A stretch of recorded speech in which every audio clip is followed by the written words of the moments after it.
So good morning.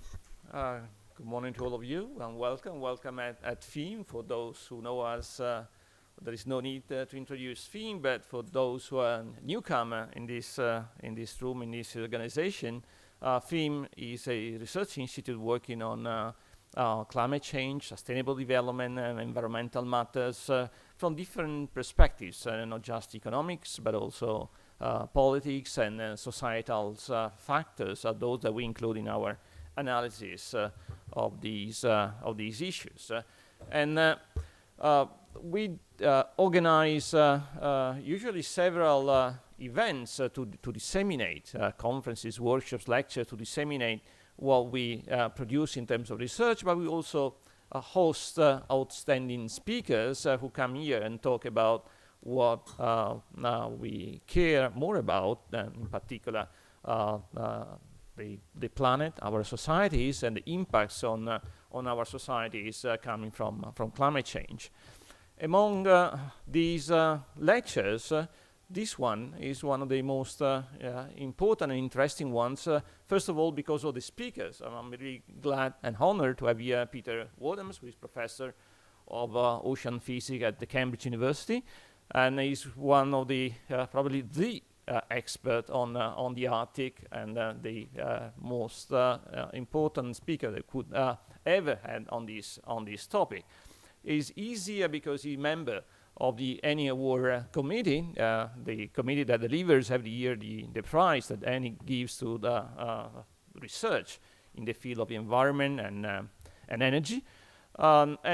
He's also the first one to open a new series of lectures, because we would like to invite every year one of the members of this committee, usually excellent, outstanding expert in their own field, to deliver a lecture inside FEEM. This is a way to increase the connection between FEEM and the Annie Award, but it's also a way to provide the audience, the city in particular, the city of Milan, with the contents of important lectures on important topics, on timely topics every year. This year we decided to start with Peter because of his reputation, of course, but also because of this topic. The Arctic, the melting of the Arctic is one of the crucial issues that we should deal with, because it's one of those impacts of climate change that is occurring faster than expected, much more quickly than what we could figure out a few years ago. Last year, FEEM devoted the whole year to the analysis of the impacts of climate change on the Arctic, and in particular on the solutions, on the policies, on the governance of the Arctic that could be implemented to face this problem and to reduce the impact of climate change.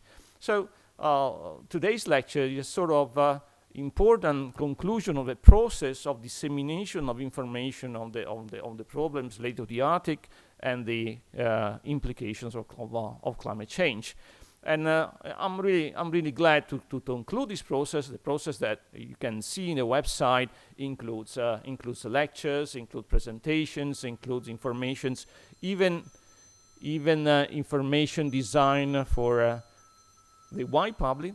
There is a telephone which hope not. Okay, thank you. It would be nice if you can avoid the telephone ringing again.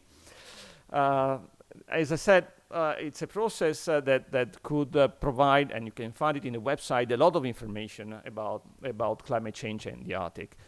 Next, probably will also be able to find Peter Wadhams' lecture, because we are going to record it, and it will be something which will remain not just in your memory, but it will be available to a much wider audience through the website. So let me thank all of you for being here, but in particular, let me thank Peter. Thank you very much for your lecture today.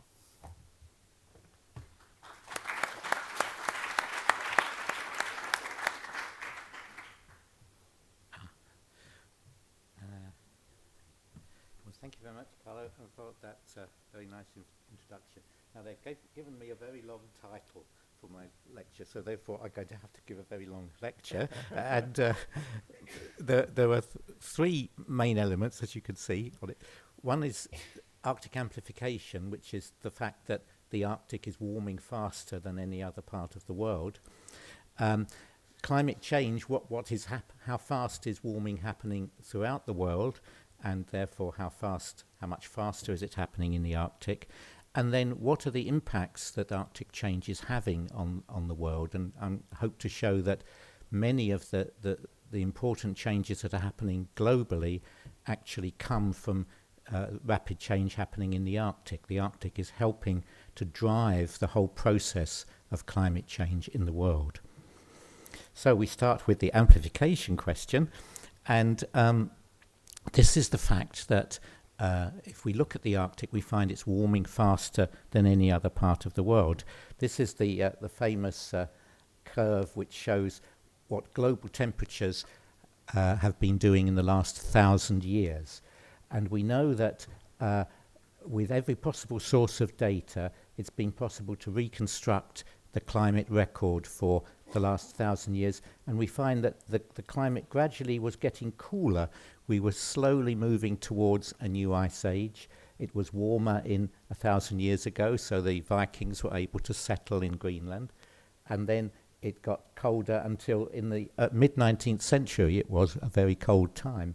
Then suddenly the climate changed and it got warmer very, very rapidly, and that corresponded to the Industrial Revolution, when we started burning coal, basically, and therefore we were putting carbon dioxide into the atmosphere from coal burning, and that started the whole process of man-induced global warming, anthropogenic warming.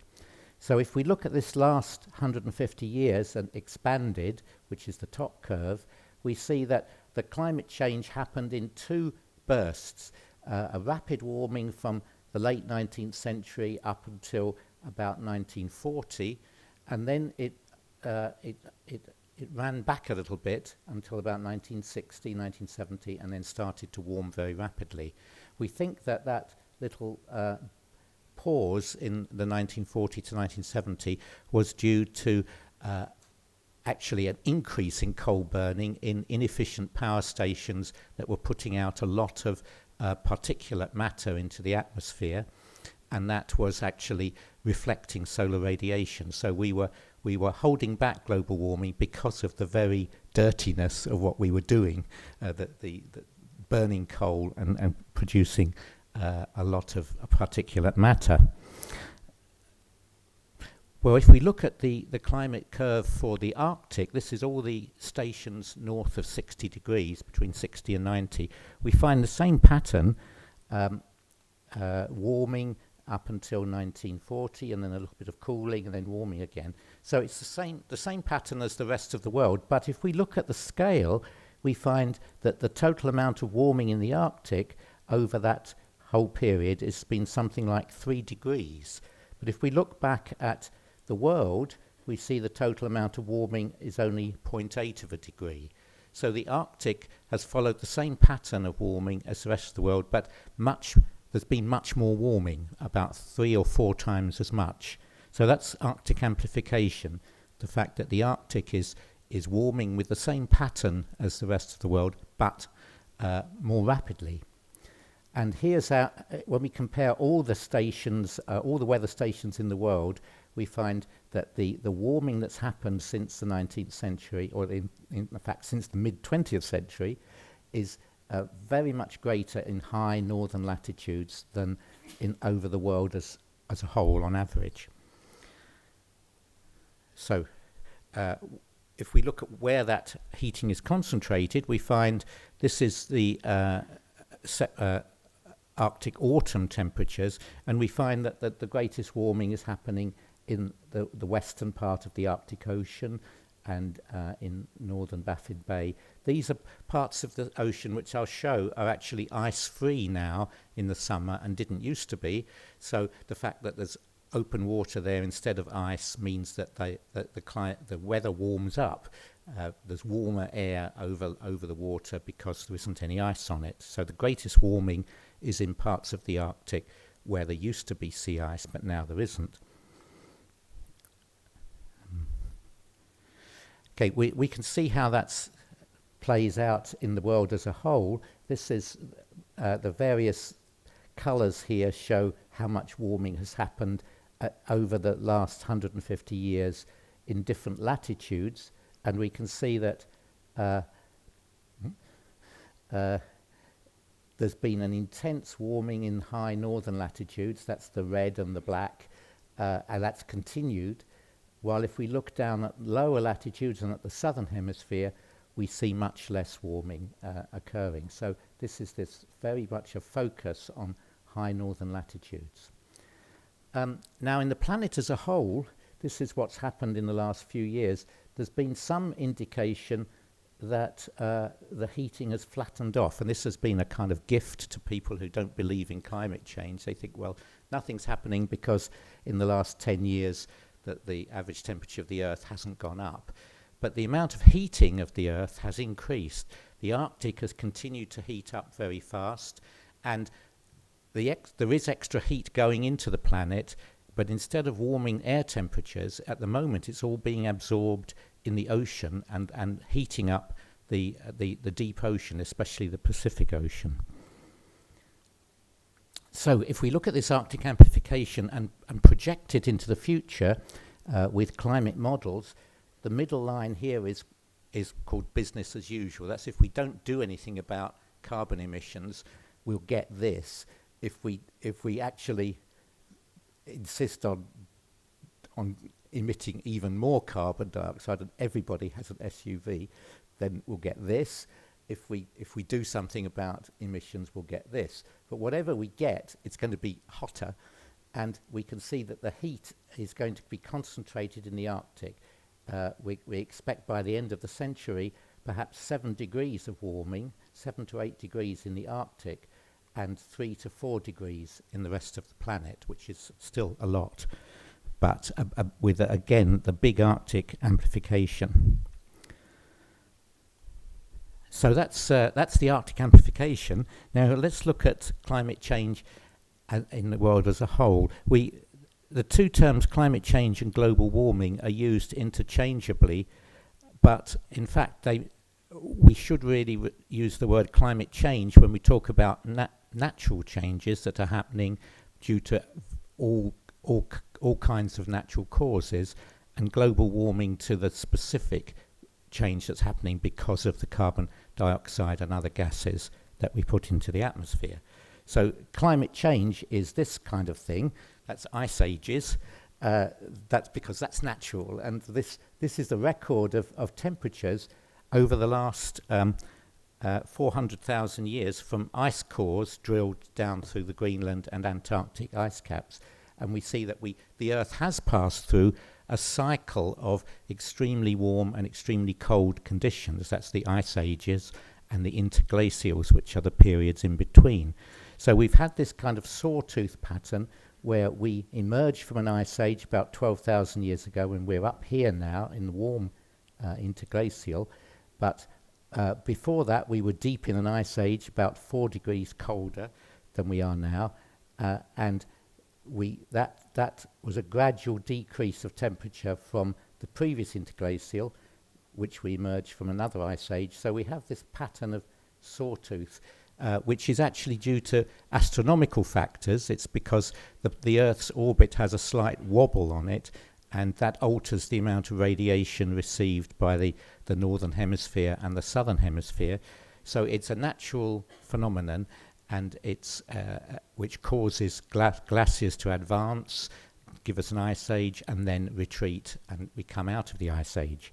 So if we allowed nature to take its course, we've come out of an ice age, and we will be gradually sinking towards the next one. But we stop sinking towards the next one. In fact, we're warming up. So this natural change is accompanied by natural change in the carbon dioxide content of the atmosphere. When there's a lot of glaciers around and there's not many plants growing, then there's less carbon dioxide in the atmosphere. So there are natural limits to carbon dioxide levels between 180 and 270 parts per million. That's what nature would like to have us exist. Nature would prefer us to be in this range of carbon dioxide levels. And that's climate change, which is natural. But now we look at what we've done. This is what we've done to carbon dioxide levels. This was the natural range, 270, and then at the end of last century and the 19th century, it shot up, and now it's over 400. So we've never had carbon dioxide levels as high as we have now, and it's entirely due to us burning coal and then oil. So we've done this to our climate, which is an inadvertent experiment on climate. The trouble is we only have one planet to do the experiment on, and if we do it wrong, we haven't got another planet to work with. But we've added this huge amount of carbon dioxide to the atmosphere, and we've added a lot of other gases also which cause greenhouse warming. This one shows nitrous oxide and methane. These are two other gases which both cause global warming and which have increased because of industrialization. Methane from natural gas and nitrous oxide also from industrial processes. So we've done that, and we're still doing it. There's for everything that you've heard about various global leaders promising to reduce carbon emissions is completely false. They've promised, but nobody's actually done anything. And the rate of increase of carbon dioxide in the atmosphere continues to increase exponentially. There's absolutely no evidence of any leveling off or reduction in carbon dioxide emissions by mankind. We really are addicted to producing to burning things and producing carbon dioxide. So today, this is the present levels of carbon dioxide emissions, and we can see that in Europe, we can, and in the USA, we can feel all virtuous because Europe's gone down recently, and this is a bigger range of European countries. We've gone down.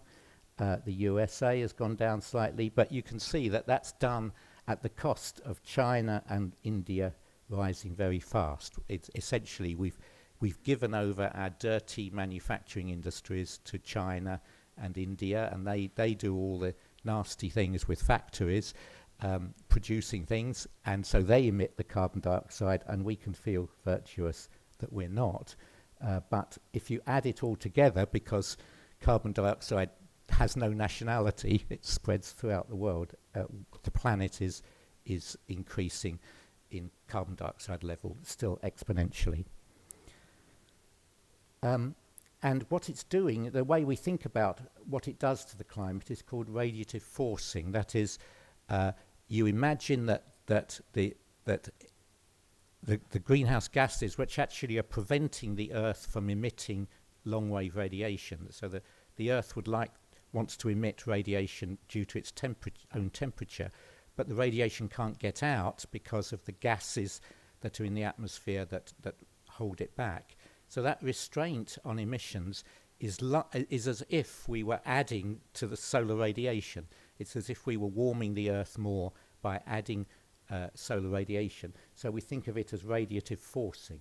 That's it's as if we were adding extra solar radiation. Even though the solar radiation is staying the same, what we're doing is preventing some of our own radiation from getting out. So it's equivalent to having our own radiation the same, but making solar radiation more. So these are then enables us to measure what the different gases do, and the biggest greenhouse gas is carbon dioxide, and methane is coming along behind, about a quarter as much as carbon dioxide, nitrous oxide, and halocarbons, that's the gases from air conditioning systems. So these are the big emitters. We're getting a little bit of blue, which means radiative cooling from aerosols. That's the dirty stuff we put into the atmosphere, and so that helps to compensate a bit. But on the whole, we have a large amount of positive radiative forcing, which is what's warming the planet. The planet warms up to match the amount of radiation it's getting. So that's climate warming as opposed to global warming, as opposed to climate change, which is natural. This is unnatural. So now I'm going to talk about what Arctic warming is doing to the planet, and what its impacts are. And there are 7 different kinds of impacts that I've identified, so I'm going to go through all 7. The first one is, I'll mention them first. The sea ice retreat, that is, sea ice is retreating in the Arctic, and that's changing the albedo of the planet. That's changing the amount of radiation that's reflected back into space, because you're replacing a white surface by a dark surface. Then, secondly, that the ice, because it's getting thinner and changing its nature, is accelerating that's accelerating the retreat, so that's the second one. The third is that the warmed air over the Arctic is causing the Greenland ice sheet to melt more rapidly, and that's causing an acceleration in global sea level rise. Then the fourth one is that the Snowline, that's the area of snow in the Northern Hemisphere, has been going down as well very rapidly, and that in itself increases the albedo feedback. Then the fifth one is that there's a direct threat, which really does threaten our well-being at this moment, which is the threat from the emission of methane from offshore waters of the Arctic. And this is a problem we're looking at the moment. It's a very, very serious one. The sixth one is that the retreat of sea ice is causing extreme weather events, which we've all been experiencing the last 2 or 3 years, and that has an impact on global food production. That's also very, very serious. And finally, there's a decline. Leave the good news till the end. There's a decline in the strength of the Arctic thermohaline circulation. I'll explain what that is later. It's the ocean circulation in the Atlantic, and the retreat of sea ice is causing changes there which are actually cooling Europe, but cooling mainly countries like Britain, not Central Europe. But not they're not actually cooling Europe, but it's reducing the rate of warming of Europe. So that's, in a sense, it's good news for Europe, but bad news for the Gulf of Mexico, because that's warming up more rapidly. So let's look first at the sea ice retreat, number 1 here, and then the associated question of the thinning of sea ice. Sea ice retreat was first noticed in about 1950. This is the area of sea ice in the Arctic in different seasons of the year, different 3-month periods, plus the annual average. And until about 1950, it was difficult to measure anyway, because you had no instruments. You depended on sailors sailing around the ice edge, catching seals and whales, and saying where the ice edge was. And then from 1950 onwards, we started to have aerial surveys, and then from 1970s onwards, we had satellites. So our knowledge has got better and better. So the wiggles on this curve are a bit fake. These wiggles are real, because we've been doing measurements better. And we find that at all times of year, the Arctic sea ice has been retreating since about 1950, but the most rapid retreat has been in the summer months. That's July to September, and that's because the Arctic Ocean, the ice in the Arctic Ocean fills the Arctic Ocean round to the coastlines of Alaska and Siberia, and it's easier to see a retreat because in summer the sea ice falls back from those coastlines and leaves some open water around the edges, so we can see it better in the summer. And here it is in starting 2005. In a typical summer, the ice is where the pink line is. It still fills nearly the whole Arctic basin. In winter, the ice covers the whole Arctic Ocean right up to the coastlines of Siberia and Alaska and Canada. But in the summer, it retreats a little bit. So if you're very brave and you can try and sail an icebreaker through the Northern Sea Route, that's this route around the north of Siberia, or the Northwest Passage, which is the sea route around from Baffin Bay across the north of Canada. But you have to be lucky and you have a lot of ice. But then in 2005, the ice started to retreat from that limit, and we had more open water. Then in 2007, there was a much bigger retreat. A whole big chunk was taken out of the Arctic Ocean, giving you a big blue sea at the top end of the world, which was never there before. So this big area became ice-free. Then in 2012, there was an even bigger retreat, and this is the record so far. This was the 2007 summer figure, and then,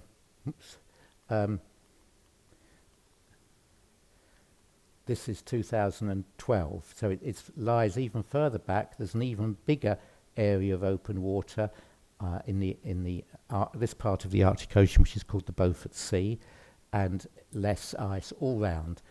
So in only a decade, we've gone from the summer ice, that's summer in the Arctic means September, because that's when there's least ice, gone from summer ice filling the whole Arctic Ocean still, to summer ice only filling less than half of the Arctic Ocean. And it could have gone further. This is 2012 again in September, and this is a different kind of satellite, a German satellite, which shows you the concentrations of ice, and we can see the green shows low concentrations. What was happening was the ice would have retreated even further if the temperatures had just stayed above zero for another 2 or 3 days. This would have all melted as well. So this is what you get in the summer when the ice is melting. All the surface ice and snow melt, and it melts from below as well, and you get it's like a Swiss cheese. These are big holes in the ice cover, and it has no strength because it's got holes all over it, and you'll find that just suddenly collapses and all melts away. So that these are called meltwater pools. So, and this is what they look like from underneath. You can look up and see all the light coming down through from these meltwater pools. So this is what we've had, and the red shows what's happened in September, a very rapid decrease up to 2012, which brought us to here. But this wasn't matched by climate models.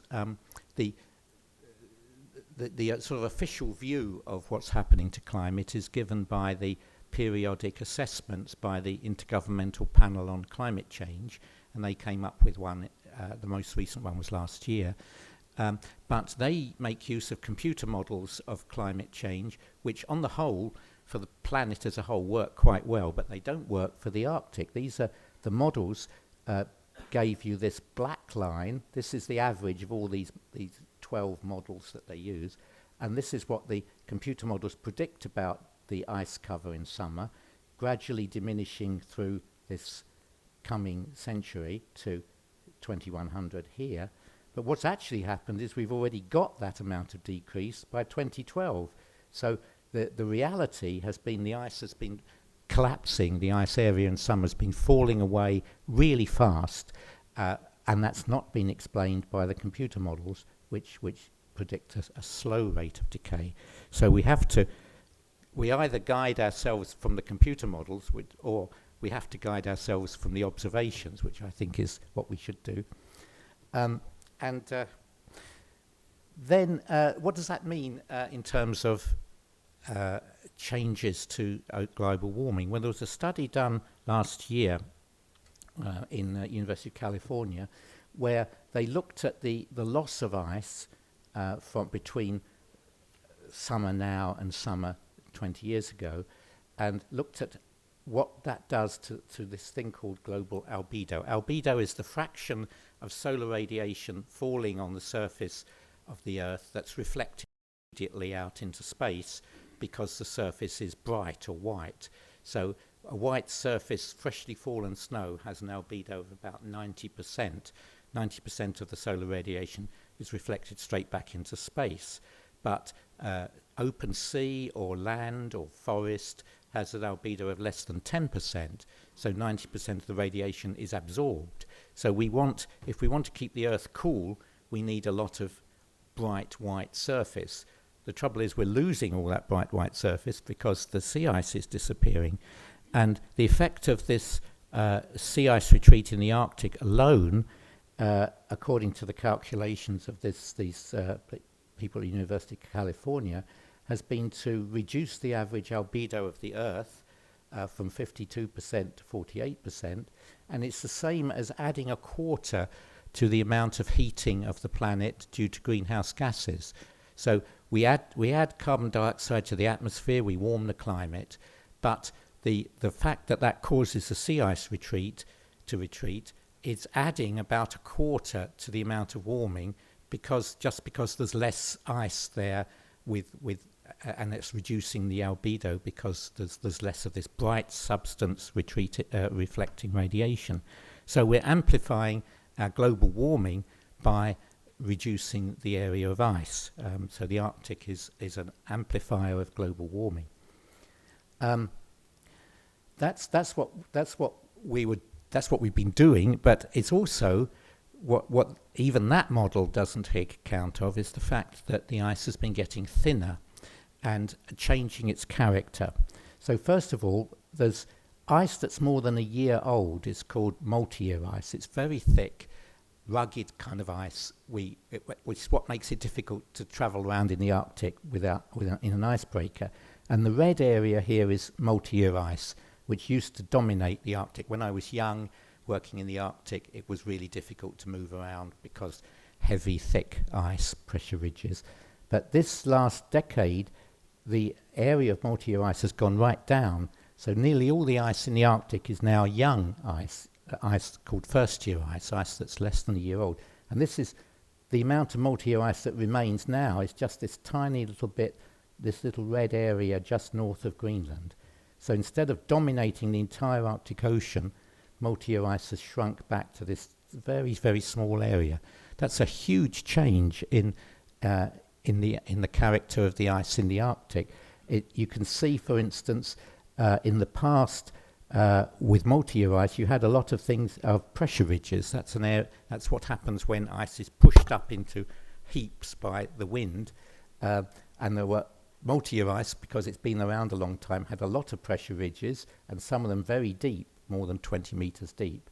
But first-year ice has a lot fewer pressure ridges, that's the purple, and they're not as deep. So the first-year ice is easier to travel over, and we've been following the thickness changes by going underneath the ice with submarines, and British Navy submarines, and the US has been doing the same, and measuring the thickness of the ice from below.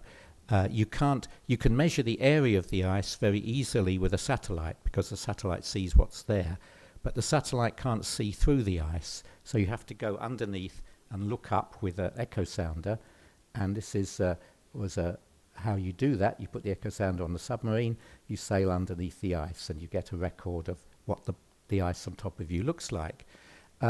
And from that, we started to find that the ice was getting thinner. So the first paper on that was something I published 25 years ago, and we found that in this area north of Greenland, we used to have a thickness of 5, 6, and 7 meters on average over this area, and then that was in the 1970s. In the 1980s, it was down to 4 meters, and in the 2000s, 2004, it was down to less than 3 meters. So a big change in that part of the Arctic. If you look at the Arctic as a whole and look at all the data, including the US data, there's been a thinning of between 40 and 50%. So the ice is not only is the ice smaller in area, but it's only half as thick as it used to be. And this was the route we followed on this most recent voyage. And I'll show some pictures of what the underside of the ice looks like, because it's very attractive, even though there's less of these ridges than there used to be. This is looking up from below. You can see the line of a pressure ridge here.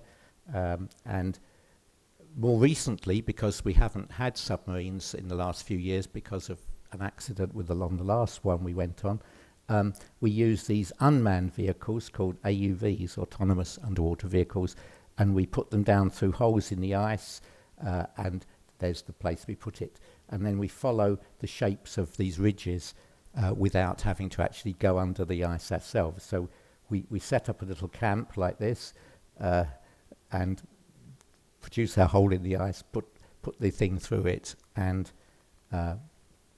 measure the shape of the bottom. So here's a bottom pressure ridge looking up from below, and this is a little piece of it, and this is what it looks like in reality because we sent a diver down. And this is showing all these little blocks that are pushed down when the pressure ridge forms. You can see them in reality if you dive under the ice. And then this is an area with these older multi-year ridges, and you can see multi-year ridges are stronger. They're a tougher obstacle to an icebreaker. They're big slabs of solid ice. So if we include the effect of the change in ice characteristics, the change in age, and multiply that by the change in area, we get a change in volume, and the volume change is a much more rapid decrease than the area change. The ice is shrinking, but as well as shrinking, it's getting thinner, and if you combine the shrinking of area and the thinning of the ice, the amount left is much less.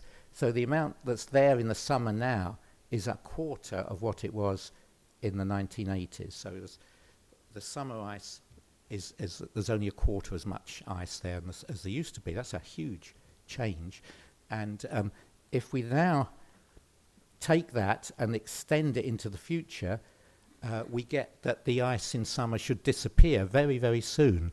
And the September ice cover may go to zero even this year. And I'm going up there this year, so I'll be able to find out.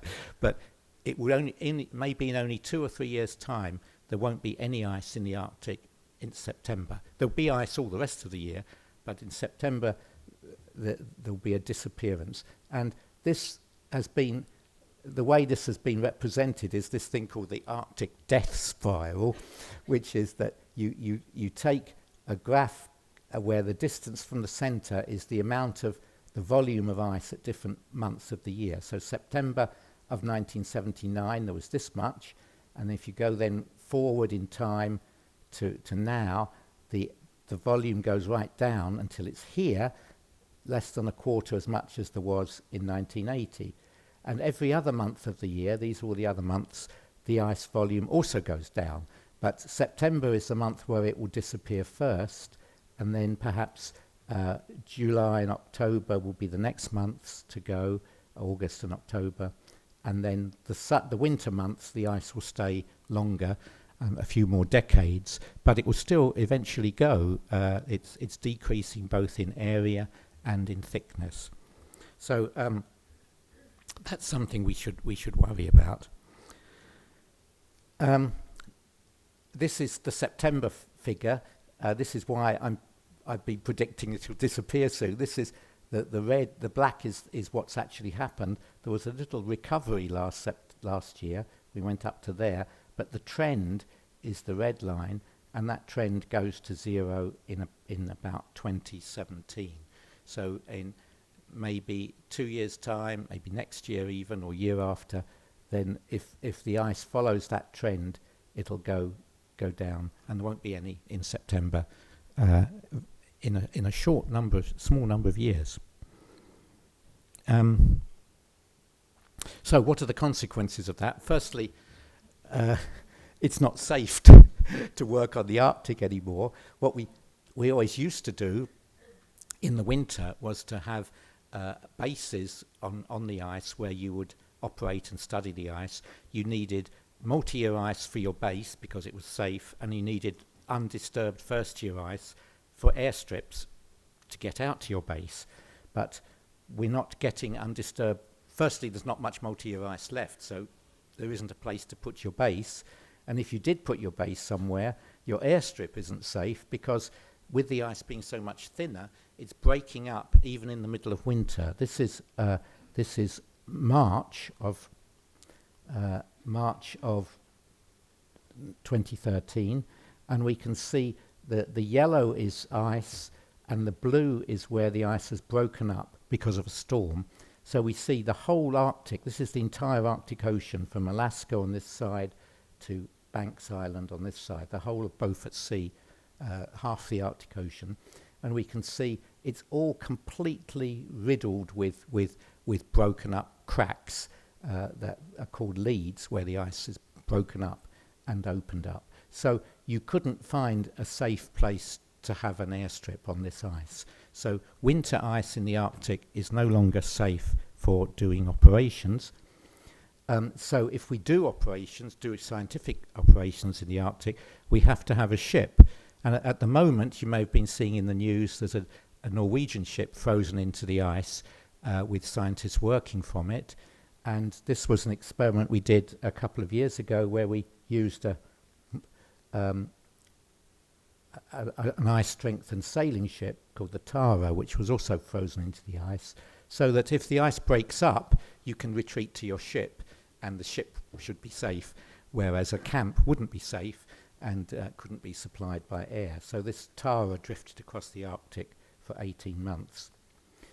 Also, if you need to work on ice, and you make your living from being on ice, like the Inuit, it's also dangerous. This is some Inuit friends in northwest Greenland, and where we're trying to investigate this iceberg. This is fast ice, which is normally a nice smooth surface you can work your sledge over, but in these days you're starting to get cracks opening in that, even in winter, and it's unsafe for Inuit to be working in the Arctic, in fact.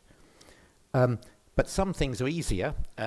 Oil exploration is easier because the present ideas about how to produce oil in the Arctic depend on the fact that the water depths that you're searching in are tens or hundreds of meters. The original Arctic exploration happened close to shore, where you could put a drilling rig on the seabed and work from that. But now the water depth is too great, so you use a dynamically positioned drill ship like this one, and it has to maintain its position against the forces that the ice is exerting, the moving ice. So you have to have an icebreaker continually circling around the drill ship, breaking up the ice so that there isn't excessive force on the drill ship. So of course, if the ice is already broken up because it's thinner and it doesn't last so long, then it makes the task of the icebreaker easier, and there's a longer period when in fact there isn't any ice there at all. So oil exploration becomes easier. Transport becomes easier because it will be possible to have ships like this one that can work right through the winter across the Arctic, and can shorten the lengths of trade routes. The northern sea route across the north of Siberia gives you a shortening of several thousand kilometers for shipping between Japan and Europe, Yokohama to Rotterdam. And the Northwest Passage gives you a big shortening of the trade routes between Europe and the west coast of North America. So we see it's much easier to go across through the Northwest Passage than round to Panama. And here it's easier to go through the Northern Sea route than to go through Suez. So if you could operate ships across the Arctic year-round, which looks like will be possible, it will shorten the lengths of trade routes between Europe and America and the Far East. So the typical kind of design of those ships, this is a Russian one, actually built in South Korea, but it's designed to operate by itself in ice-covered waters, and it works by turning itself around. So this is the stern of the ship normally, but once you get into ice, that becomes the bow. It's ice strengthened, and it has pod propulsion. So it's now coming this way. It's not going that way. It's ploughing its way through the ice, making use of the ice strengthening that is built into it. So this might be the trade routes of the future, shipping across the Arctic using these kind of innovative designs of ice-strengthened cargo ships. That's the one lot of warming. Like the third, I've got to number 3 now. If we get to the end, the third one is that the retreat of sea ice allows warmer air to get into the Arctic, and that's having an impact on global sea levels. What we find is that in November, when the ice should be freezing up again, it's not freezing over yet. So there's still lots of open water there, and this actually is the temperature anomaly compared to the average temperature. North of Alaska and north of Siberia, it's more than 20 degrees warmer than it ought to be, because there's still open water and there isn't any ice there yet. So the water is warming, and that's warming the air, and the whole of the Arctic, the air masses in the Arctic in summer are now much warmer than they used to be. So this one is the average over the last over 10-year period of the beginning of this century, and we're finding warming of this is several degrees Fahrenheit. That's still quite a lot of degrees centigrade, and that includes the surface of the ice sheet covering Greenland. And if we look at the Greenland ice sheet, which is a huge mass of ice, 2 miles thick, it used to just get some melt on it around the edges in summer. So the blue is where you would see some melting on the surface of the ice sheet in summer, because the altitude was low, so the edges of the ice sheet would melt, the center wouldn't. But in 2012, the whole ice sheet, 97% of the ice sheet, was covered with meltwater. So there was a much increased area of melt going on. So this meltwater ends up in the ocean. It melts on the surface of the Greenland ice sheet. It runs off, or it runs down through the ice sheet to the bedrock, and then runs out to sea. And that's increasing the amount of water in the ocean, which means it's increasing global sea levels.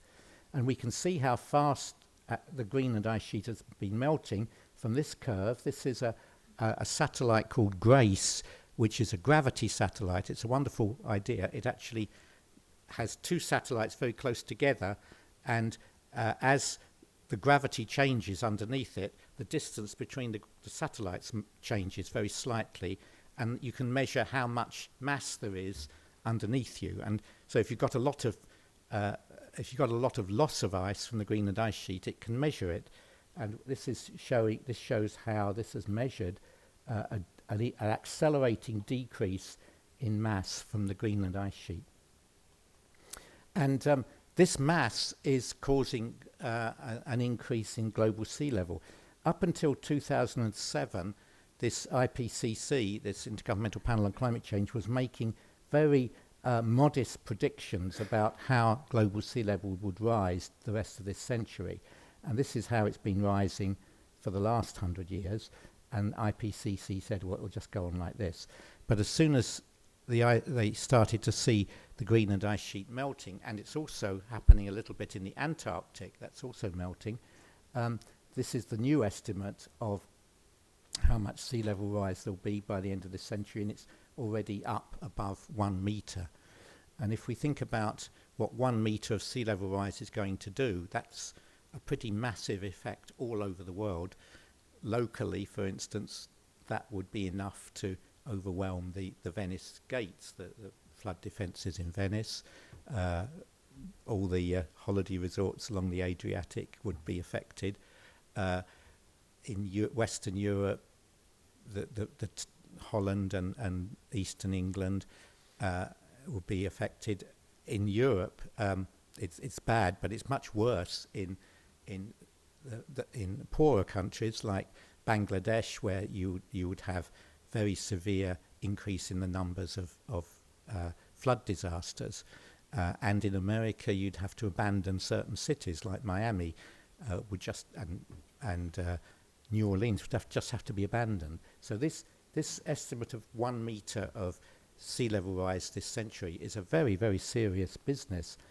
And this just shows us why it's bad for countries like Bangladesh, because this bell-shaped curve shows that the typical distribution of sea surface heights anywhere on the planet, because you have tides, you have storms, the sea surface height varies a little bit. Now, supposing you change the average, so instead of if the sea surface height is like this, and it requires this amount of, this end of the curve shows you how much extra height is needed to cause a disaster, to cause a flood, say like the floods that affected Britain and Holland, or floods that affect the Bay of Bengal. Say you need this is the probability of a flood disaster. But if you alter the mean a little bit, the whole curve is shifted over, and the probability of a flood disaster becomes this whole area that's cross-hatched here. So instead of being very unlikely, a flood becomes very much more likely. So you only need a little bit of extra average height to cause a big increase in the probability of a disaster. So you get more and more flood disasters in the Bay of Bengal, eastern China, and these flood disasters kill hundreds of thousands of people. It's not like something in Europe that would only kill a few people. So this is a very serious effect that's coming along, and it's happening now. So that's the sea level rise problem, which is being caused mainly by the loss of ice from the Greenland ice sheet, and that's being caused mainly by the warming of the Arctic Ocean and the loss of sea ice.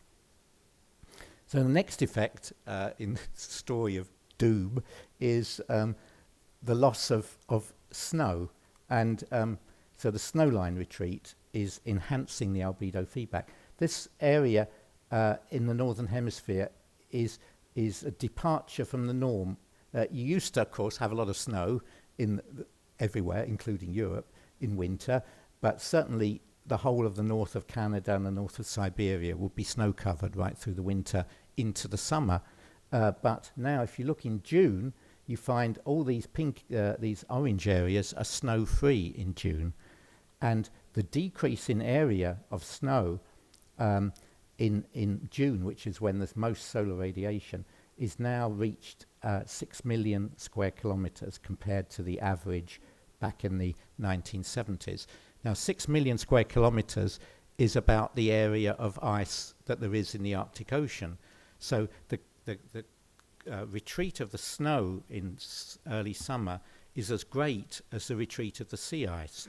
And it has the same effect on albedo. That if the snow disappears, you're left with land, you're left with forest, tundra, dark stuff, which absorbs more solar radiation. So it's exactly the same effect. It's reducing the average albedo of the planet.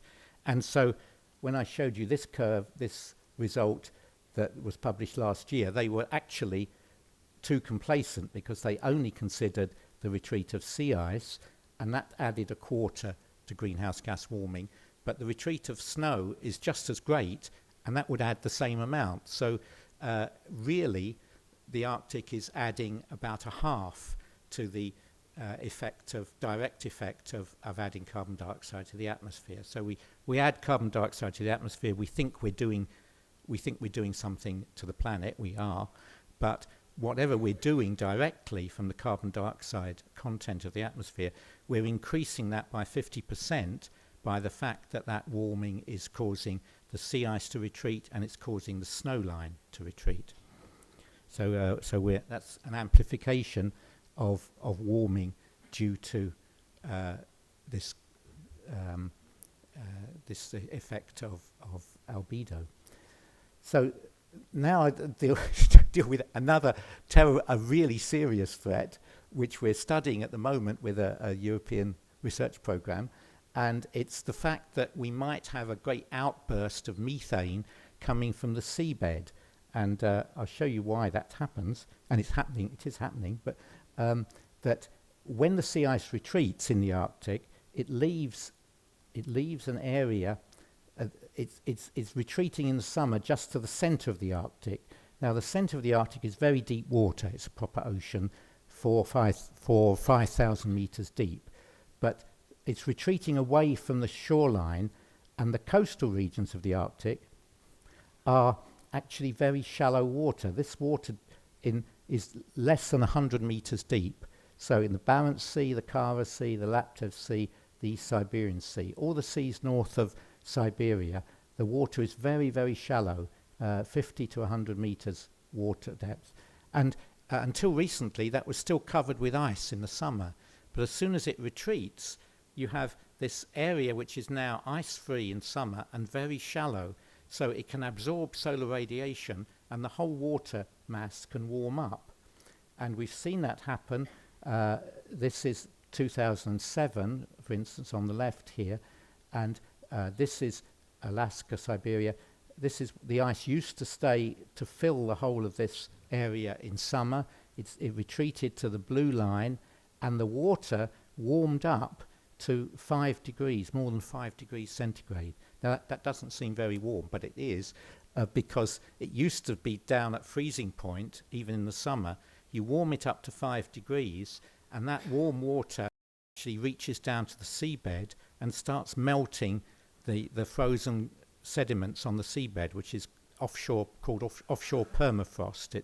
It's permafrost on land, which extends out to sea. Permafrost is where the soil is actually frozen, and so you're releasing, you're melting offshore permafrost by warming the offshore waters in summer, because they're now ice free. So it's an entirely new effect that didn't happen until about 10 years ago. So going up there in summer, you now find this ice-free area is releasing methane bubbles. And first of all, the methane was detected dissolved in the water. That's in these blue areas. But then it started to appear actually bubbling out of the sea. Well, this is a sonar, and this is a Russian group that's working with us. And this is what they found. This is a sonar image from the East Siberian Sea. This is water depth is down to 70 meters. So it's only 70 meters of water. It's all warmed up because of the not ice disappearing. The sediment at the bottom here has melted. The permafrost has melted. And underneath the permafrost, there's a massive amount of methane in those sediments in the form of a solid substance called methane hydrate. And the methane hydrate disintegrates when you release the pressure by melting the permafrost, and it comes out. And these are some sonar images of the methane actually coming out in plumes of methane bubbles, just hundreds of them, and forming a kind of whole mat of a curtain of methane bubbles coming up to the surface and going out into the atmosphere, which is increasing global warming. And here's some pictures that were taken by the Russian group. These are methane bubbles coming up to the surface where there's a thin ice cover on top, so that the bubbles are flattening themselves against the bottom of the ice. And here they are seen from below from an underwater vehicle. These are methane bubbles flattening themselves against an ice cover, which you can just about see in the background. Then this is looking up directly at the bottom of the ice, and we can see the methane bubbles flattening themselves against the ice. This is looking up from below. And then this is looking sideways through the water column, and we're seeing this mass of methane bubbles rising up from the seabed to the surface. So it's a really frightening picture. And each year that they go out there, there's more of this. There's more methane bubbles. There's more, a bigger area where this is happening. So what's it doing to the planet? Well, at the moment, methane levels in the global atmosphere have started to rise again. They'd reached a limit. They seem to have reached a kind of flat limit. Nobody quite knew why they'd stopped rising, but they did stop rising in about the year 2000, and we had nearly a decade of steady methane levels. But then these are two German methane measuring stations that showed levels starting to rise again about 2008. And these are methane levels measured throughout the atmosphere by a couple of satellites that can sense the level of methane in the atmosphere. And these satellites, called AIRS is one of them, and IAC, they measure methane levels, and this shows the difference between 2008 and 2011, and there's a lot more methane in the Arctic atmosphere in the later satellite pictures than the earlier ones. So it does look as if the methane that's coming up offshore off Siberia is actually contributing to a methane increase globally. Methane, of course, spreads all around the atmosphere very fast, so it's hard to tell where it comes from. This is a global map of methane from a satellite, and we can see there's more methane in the northern hemisphere than the southern hemisphere. The levels are about 10% higher in the northern hemisphere, and it suggests that there's an increased and enhanced source of methane somewhere in the northern hemisphere, and so we think that might be the Arctic. And we modelled, in Cambridge, we modelled what would happen if all the methane that's trapped in these sediments came out very quickly. That may not happen. That would be a worst case, would be that the permafrost melted so fast that all the methane trapped in it was released quickly. But if it were, then it would cause an increase in global warming by about 0.6 of a degree. So the blue line here is the estimate of what will happen to global temperatures this century if we don't do anything, business as usual. The red is what will happen if there's a methane outbreak, and it means that quite quickly we'll get a big increase in our warming. We get 0.6 of a degree within a few years, which, given that there's only been 0.8 of a degree of warming since 1850, means we're doubling the amount of warming that the Earth has received just within a few years. So it would be a real disaster. It would be an extra. It's like going into debt and then taking on even more debt. You just don't want to do that. So we think that the threat of a methane outbreak will be to make global warming worse very quickly. And so we hope it doesn't happen, of course.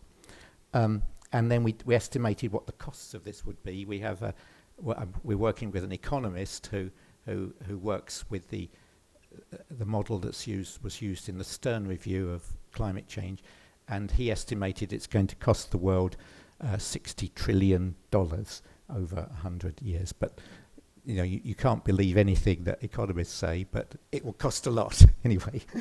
The figure is very, very high. And most recent work, this is work done this last summer, has shown that this source of methane is over a bigger area than we thought.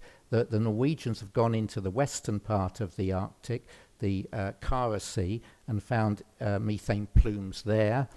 And the Swedes worked in the Laptev Sea, that's halfway round, and found methane plumes in the Laptev Sea. And in fact, they described them, the Swede who ran that expedition described them as an Arctic methane megaflare. So instead of just the East Siberian Sea, we're seeing these methane emissions all around the shallow waters of the Arctic, the East Siberian Sea, the Laptev Sea, and the Kara Sea. So the area is bigger than we thought, and so, of course, the total amount of methane emitted might well be greater and be increasing. So we really have to worry about that. And longer term, you have to worry about methane emitted from permafrost on land, because the permafrost on land is also melting, but more slowly, and that's releasing methane. So over a long period, you'll get increased methane emissions from all the tundra which has permafrost at the moment. And we've seen rises in temperature of permafrost wherever we look.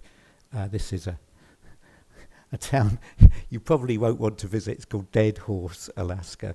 It's got a population of 1, and but a lot of scientific work is done. It's near the Arctic oil fields, the Prudhoe Bay oil field.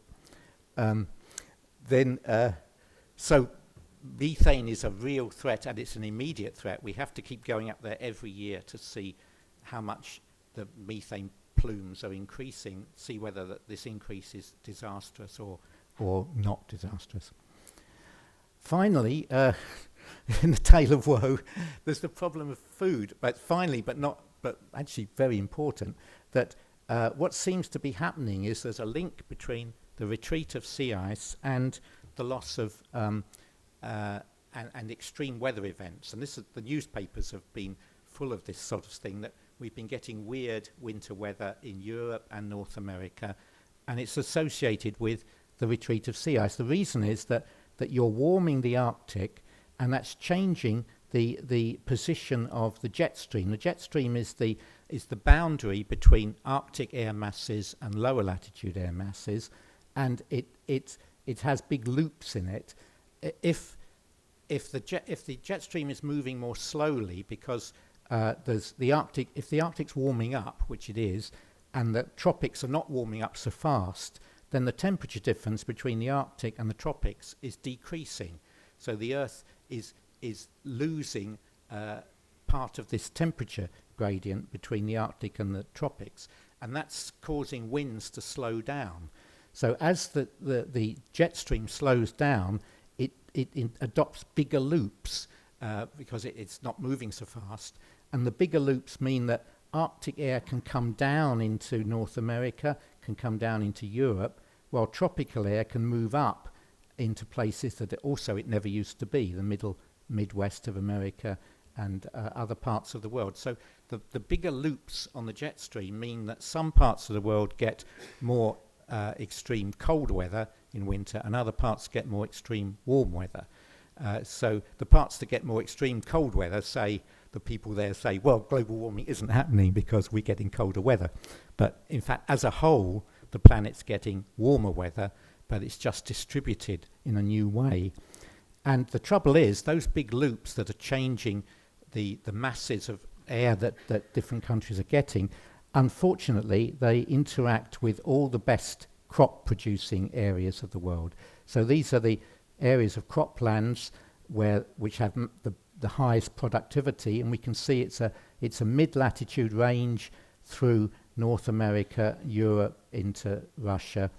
There's a lot of crops there which are affected by the jet stream, which is looping along up here, changing its pattern, and those crops are threatened. And so we're getting serious impacts on food production.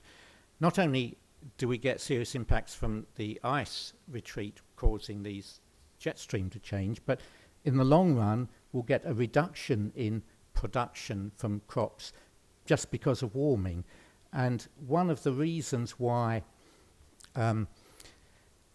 politicians say we mustn't let temperatures rise beyond 2 degrees is that as soon as you get more warming up to 3 or 4 degrees, the productivity of the major food crops in the world goes down. Some of them go up because you're getting more CO2 encourages growth. So for a little while, we actually get more food production from rice and wheat.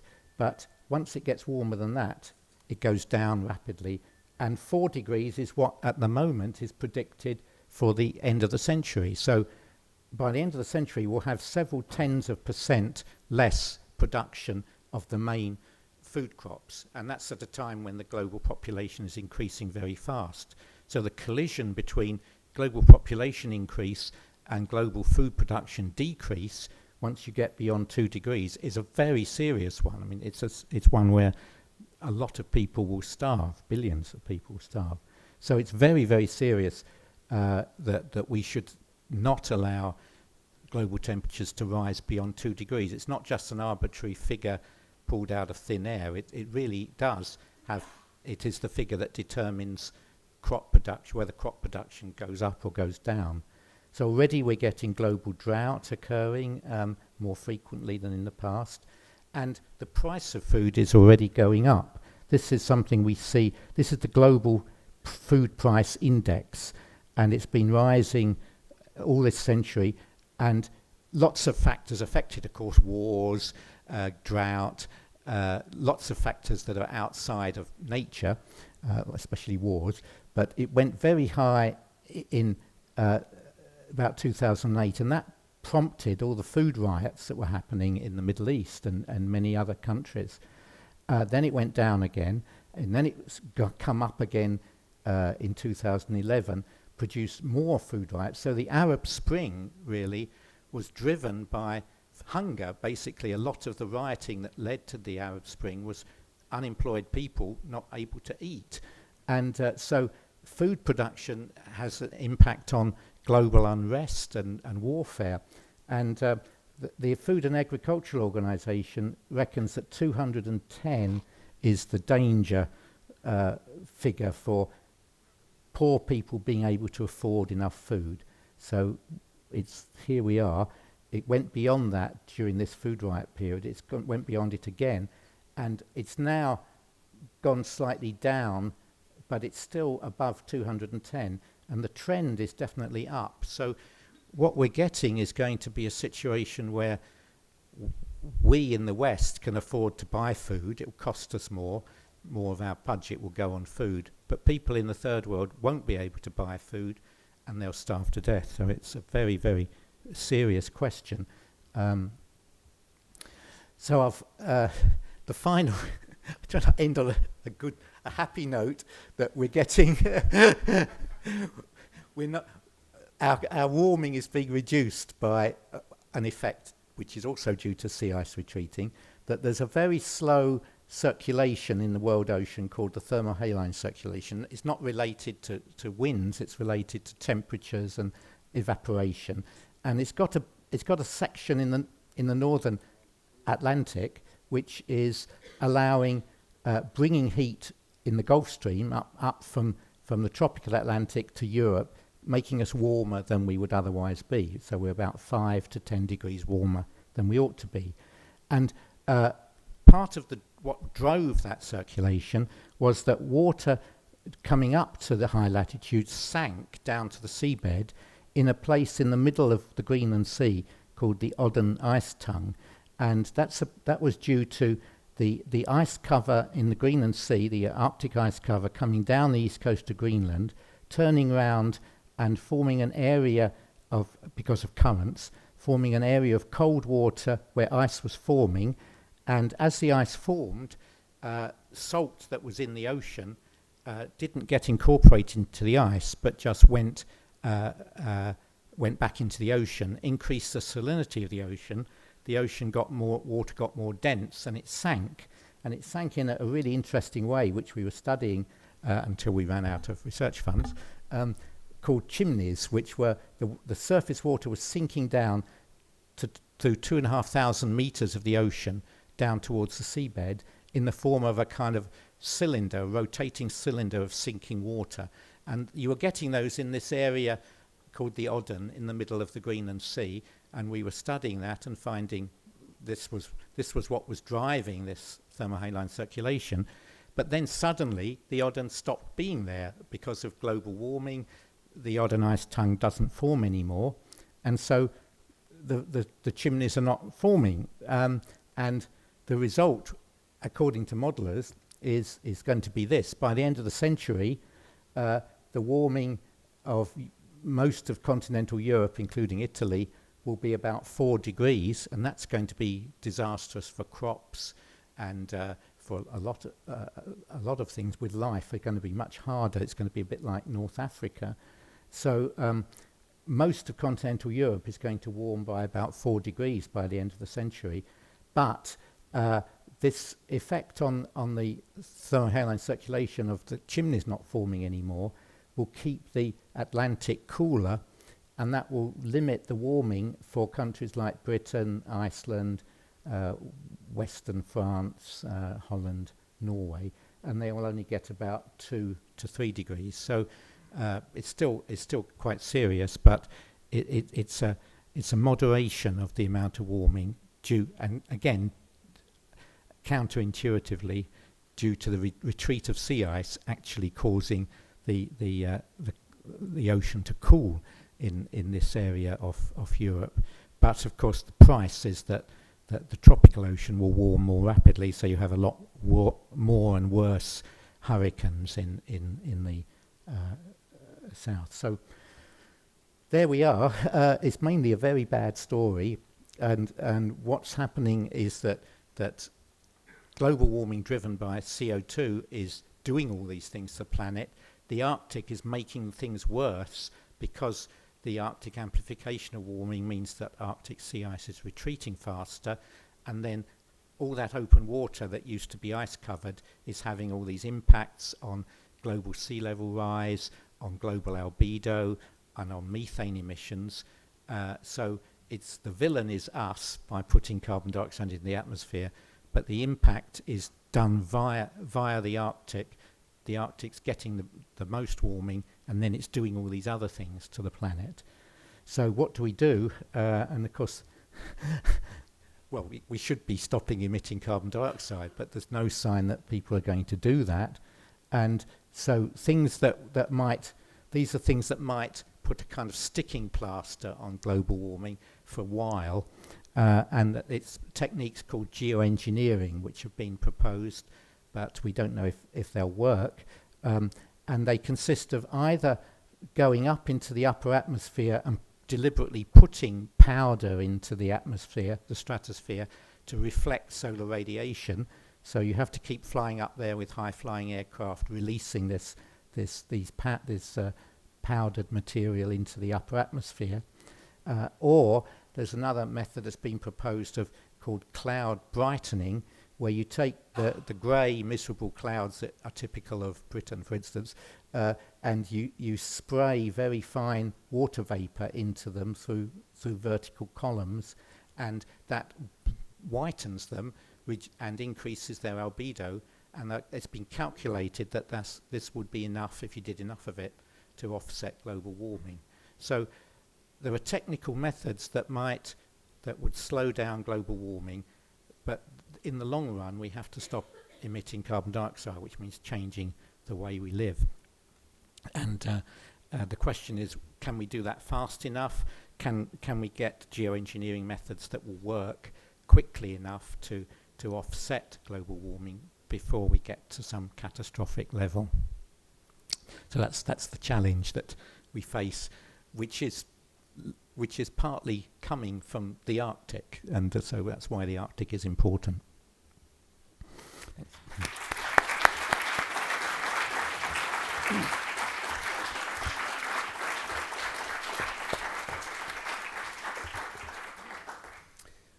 Thank you very much. And it was quite an interesting lecture with a lot of scaring predictions. But I believe that doubts, questions, comments may be raised by those who are here and who listen to your lecture. Please. Yes, I have a question. Most of the presentation was regarding the Arctic and the Northern Hemisphere. We didn't mention the Antarctic very much. At what stage does global warming, rises in methane levels, reduction of the sea ice begin to involve the Antarctic as well? Yes, good question.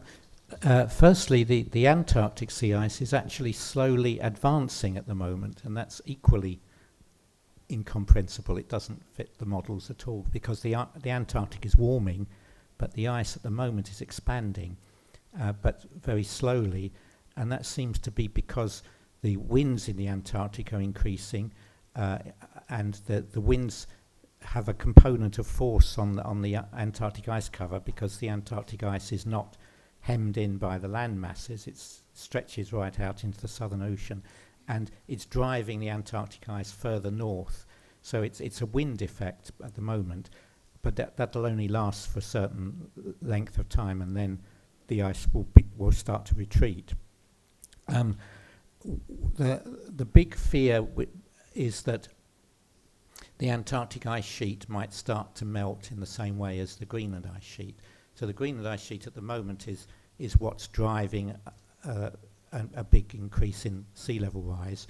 But if the Antarctic ice sheet also started to melt, it's a much bigger area, and there's some critical places where a lot of ice could break off in one go. So that would cause an impact on sea level which could be greater.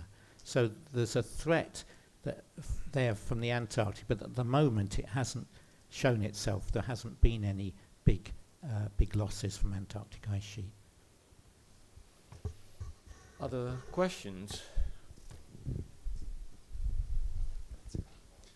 Considering the importance of greenhouse gases released in the atmosphere, what's your position as a scientist about the oil drilling that's going on in the Arctic? Because the Congress yesterday passed a recent provisional permission to Shell to drill in the Arctic, so both on the side of the use of oil and drilling in the Arctic.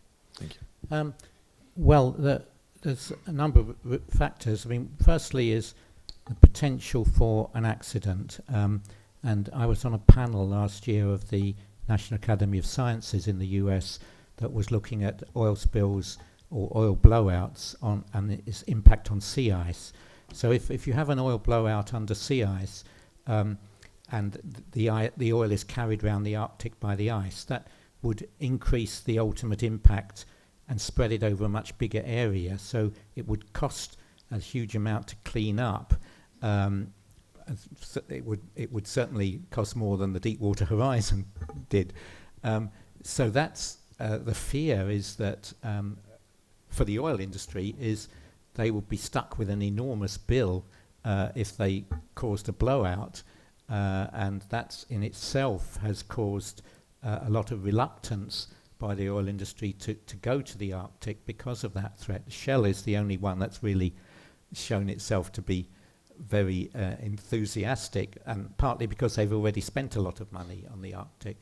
But that threat is severe, but the general thing is, which doesn't apply to the Arctic any more than anywhere else, is that if we're going to reduce carbon emissions, we've got to leave a lot of the oil that's in the ground still in the ground, and the same with coal. If we burn all the oil that there is and all the coal that there is, then the amount of warming we'll get will exceed all the bounds that we've shown that we'll have catastrophic amounts of warming. So we have to kind of learn to live with renewables before we burn off all the oil. We shouldn't switch to renewables because we've run out of oil. We should be switching to renewables before we run out of oil so that we don't have to burn all the oil there is. So searching for frontier oil is something that in the long run we'll need to stop or slow down, because we shouldn't be searching for every last ounce of oil there is in the world, because we've got to stop before we reach that point. Otherwise we'll have excessive global warming. We'll have put too much carbon dioxide into the atmosphere to save ourselves. Other comments and questions? I wonder whether we should see some signs of what you are predicting even now. For example, what happened in terms of melting was quite quick. I mean, now we have 25% of what was the ice cover in September in just less than 2 decades. But this did not translate into an increase of sea level rise. So how come that so much melting and so little sea level rise? Oh, well, the melting of sea ice doesn't directly cause sea level rise. It's the melting of sea ice gives you open water. The open water gives you warmer air masses, and the warmer air masses moving over Greenland cause increased melt of the Greenland ice sheet. So it's an indirect impact, and so. But there is an increase. There's a slow acceleration of sea level rise, and that's being shown from the satellites. But it's a slow response to a rapid change in sea ice cover. Yeah, but when the whole Arctic will be melted, you were saying we are going to experience a high increase of sea level, whereas now you're saying that the process is really slow. So well, it's slow. It depends what you mean by slow. It's fast. It's still fast in relation to human lifetimes. I mean, if we're looking at the year 2000, we're going to be having at least 1 meter of sea level rise because of Greenland ice sheet melt, as opposed to 30 centimeters. So 1 more meter because of ice melting. Yes. And the extra meter is due to Greenland ice sheet melt. But this is not what we are observing. Well, we're observing an acceleration of ice sheet of sea level rise, and we're also seeing an acceleration or beginnings of ice sheet melt in Antarctica as well as Greenland. So we can see the mass of Greenland, the mass of ice coming off Greenland from this GRACE satellite, and we can see the rise of global sea levels also from satellites, and the two are going together. But is it because melting takes place only for a couple of months in the summer, and then in the future you're expecting melting for say 10 months or 12 months? Yes, well the melting will increase, it won't go up to 10 months, but it will gradually increase in its duration, and also it will extend to higher altitudes of the Greenland ice sheet. You'll be getting melting over the whole ice sheet instead of just the low altitudes around the edge, so that will increase the area of melt. But same for albedo. You're showing that there are 12 million square meters of surface, 6 plus 6, Arctic plus the coast. And again, this would add up 50% of warming, but how slowly? Because we don't see this kind of effect, even though the surface is already there, reducing the albedo effect. Well, we are actually seeing that amount of increase. We're not seeing it as air temperature at the moment, because with this, there's a change of atmospheric circulation, which means that we're putting more heat into the Pacific Ocean, and the Pacific Ocean is warming up very fast. So if you add together all the sources, the sources of heating are going up. We're increasing our CO2 emissions, but the heating is going into the Arctic atmosphere, is going into the Pacific Ocean, but it's not going so much into the lower latitude atmosphere at the moment. But it will, because there'll be a reversal. We have in the Pacific Ocean, you have two systems of circulation, of atmospheric circulation which are called El Nino and La Nina. That's two different systems, and we've been having La Ninas all the time. So we're putting all that extra heat into the deep Pacific, warming up the deep Pacific. But as soon as we switch to an El Nino, that a lot of that will come out, and that's actually what's happening this year. We're getting an El Nino coming, and that's going to be probably mean global air temperatures will rise again, start to rise again quite quickly. Just two more questions, if there are not more. Okay, please. Well, mine is a non-question, and also because I've been with Peter for 30 years listening to all this. One thing that I don't know if it's right or not, but this ice that is already floating is like the ice cube. So it's already displaced. You were asking about, with all this ice is melting, there should be a high level rise. Well, it isn't, because it's already floating. It's the ice cube in the glass of gin and tonic kind of thing. Yeah. Archimedes, is that right? Yes, it's indirect. I mean, the sea ice doesn't directly impact global sea level rise if it melts. It's the fact that as the sea ice melts, reveals open water, and that warms the atmosphere above it. And then the warmer atmosphere causes the Greenland ice sheet to melt. So the Greenland ice sheet does affect sea level because it's ice on land. So when that melts and goes into the sea level rises. But when sea ice melts, it doesn't directly affect sea level. You mentioned the changes in the jet stream. Is it predictable, or is it completely random? Well, it's not. It's not well predicted, but it's kind of explained. I think the least sure thing about all these effects, or nearly all of these effects, are documentable, and you can explain the physics.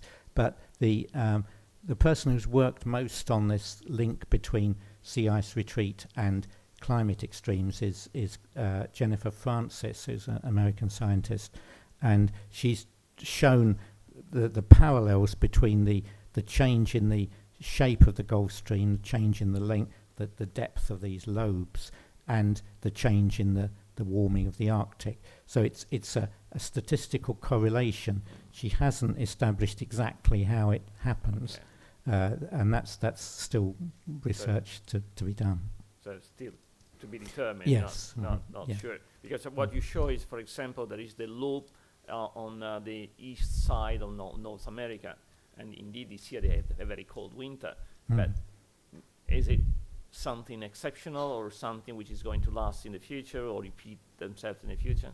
Well, that's the difficult thing, because normally when you learn physics, the thing they beat into you is the difference between climate and weather, because most people think if the weather's bad, that means the climate's bad.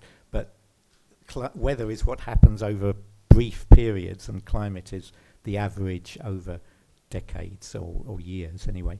So we've had 3 winters where there's been this pattern of the jet stream changing shape and giving either extreme cold or extreme heat to different parts of the world. But that's not really enough to say that's a new climate pattern. It's still sort of verging on being a weather pattern. Okay, so, and I have a final question about the methane. You have shown that this large amount of methane coming out from the soil in the Arctic, and is there any way to capture the methane?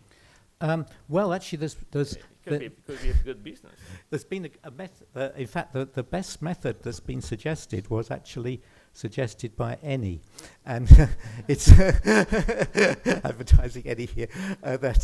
That it's based on fracking. I mean, it's like that you have to drill offshore. The trouble is the methane's coming out in thousands of plumes. You can't cap them all individually and go around with kind of plastic bags to catch it all. It's coming out all over the seabed.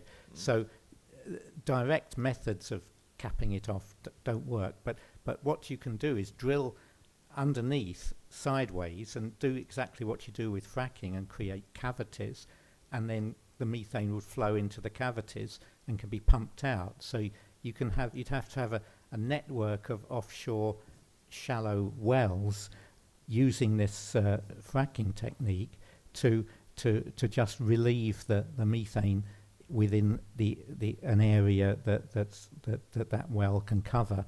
And I don't know how many you'd need to get rid of all the methane, but it could be done, and the cost of it would be high, but far less than the cost of the global warming that methane will cause. So I think that's the thing that we should be doing a lot of research on now, in case this methane emission becomes very serious. We'd have a technique ready to deal with it. Yeah, but at the same time, you can also sell the methane that you capture this way. It's not Yes, just a yes. cost, it could also be a Well, it could be. Yes, I mean, I don't think that any would make money out of it, because the cost of those wells will be enormous. But it would be. So I think the world would have to support that cost. But you would get some money back from what the you say methane. enormous when the depth is just 75 meters. Well, I think it's because of the fact that you're trying in normal commercial operations, you would just try to tap off an economically attractive amount of the gas. But here we're trying to get rid of all the gas because of saving the climate. So you'd have to go a lot further than you would want to do if you were just doing it for financial reasons. Other comments? There were so many issues that have been touched upon by Peter, and concerning most of your lives, Yes. your grandchildren. In one of your slides, you showed trends. I don't remember which parameter, but a trend given by the model, and the real measure were very different. Which are the reason of that? In the sense that the role of the model, I think, in this area is crucial, because if the model fail, it's really a big issue, a big problem. Yes, it is a serious question, because the models that fail to predict the ice retreat are the same models that are used globally to predict what will happen to the planet as a whole, the warming of the Sahara, the change of rainfall in the Amazon. All of the predictions about the planet that come from the Intergovernmental Panel are based on the use of these global climate models, which are generally trusted for planetary predictions, but clearly don't work for the Arctic. So what we hope is that there's just something wrong locally with they're not taking account of all the forces at work with the ice. We don't hope they're not wrong for the whole planet, otherwise all of the predictions about planetary change are going to be wrong. So at the moment, a lot of people, the reason I'm going up there this year in an icebreaker is to look at, is there some local effect that is affecting the sea ice but doesn't affect the rest of the planet? So we're looking at waves, for instance, as the ice shrinks back in the summer, you get a lot more waves in wave action because of all the open water, and the waves break the ice up even more and cause it to retreat more. So we're going up there to measure waves passing into the ice to see if that's a factor. And that would be a factor that would make the model wrong for ice predictions, but it wouldn't mean that you have to abandon the model in predicting what will happen to the Amazon and the Asian monsoon and so on. The model might still be correct for the most of the planet, but wrong for the Arctic. So that's what we hope, is that the wrongness of the models is some local effect that doesn't mean that the models are wrong for the whole planet.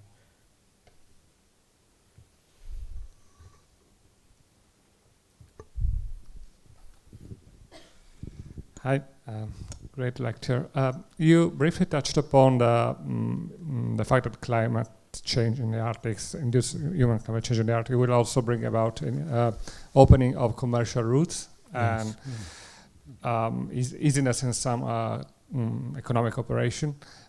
This brings about an increased economic interest in the area and political interest, which have to be composed in a new way, and also brings incentives which counteract the incentives to tackle climate change in the Arctic, because it brings more value, so economic value. So, is there any way you're seeing that the negotiation about climate change will also factor in this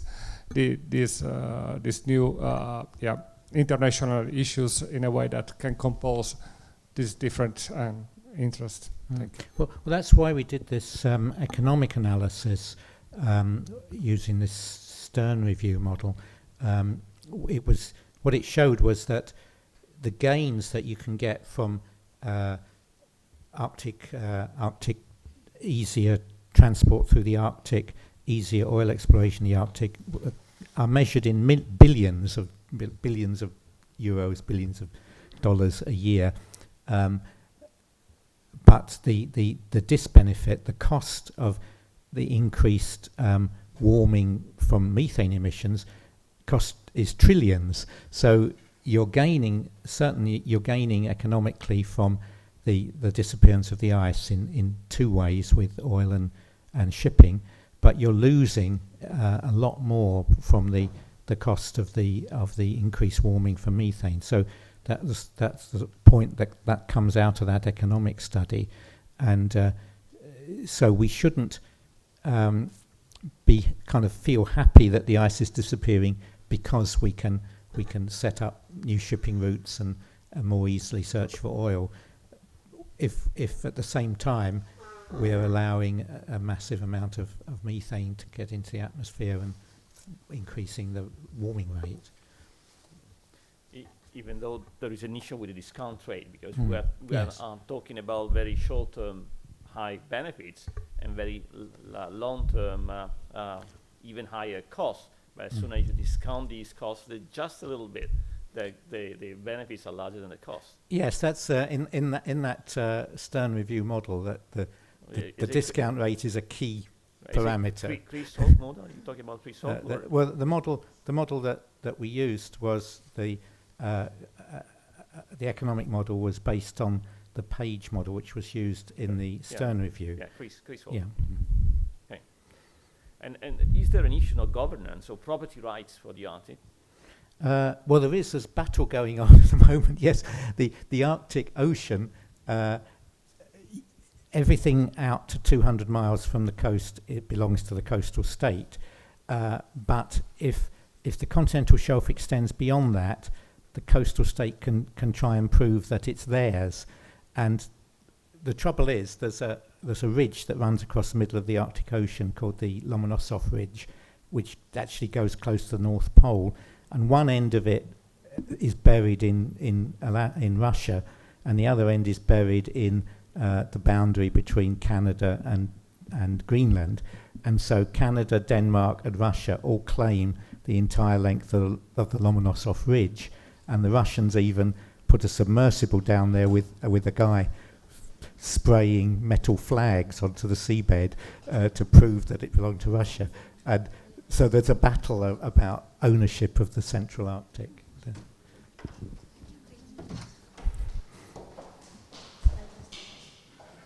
Yeah. I think that we can stop here because I believe global warming is creating some immediate problems. So thank you very much, and let's thank you, Peter.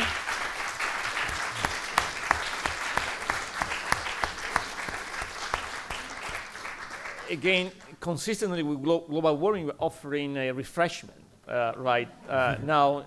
So please join us for congratulating Peter and even more. Thank you all.